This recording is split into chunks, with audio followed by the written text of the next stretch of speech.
kita makan goreng-goreng dekat Mac punya kedai. Lama tak pergi.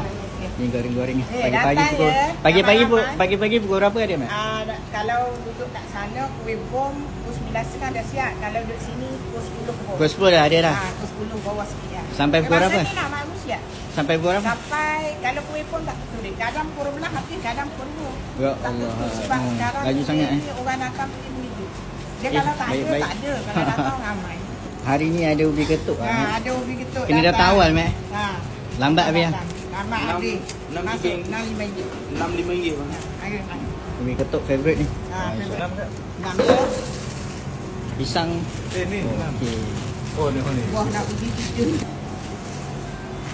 Pisang kira berapa, Mak? Masih 12 keping RM5. 12 keping RM5. Boleh? Masih harga lama. Oh, harga lama, eh? tetap. Oh, tak ada naik harga lagi Oh, Masya-Allah. Malam Mas pergi kat Kuala Selangor 5 keping RM3. 5 keping RM3. Itu Kuala Selangor kampung saya. Mek Ya Allah. kita ni ada jual.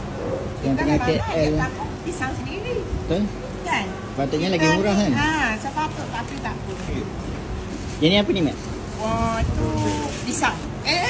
Apa dah? Onde-onde. Undi-undi? Kuih bom. Undi-undi. Salah tu. Boleh juga undi-undi begini. Jangan. Kuih bom. Kuih bom. Inti apa? Kacang. Ini kelapa. Oh. Ni kelapa Adik nak Kelapa. Kelapa dengan kacang. Kira macam mana, Mak? 90 sen satu, RM6.5. Pakai biasa, Mek tak naik. Harga Okey. lama. Masya-Allah. Harga lama yang. Okey. Harga tetap.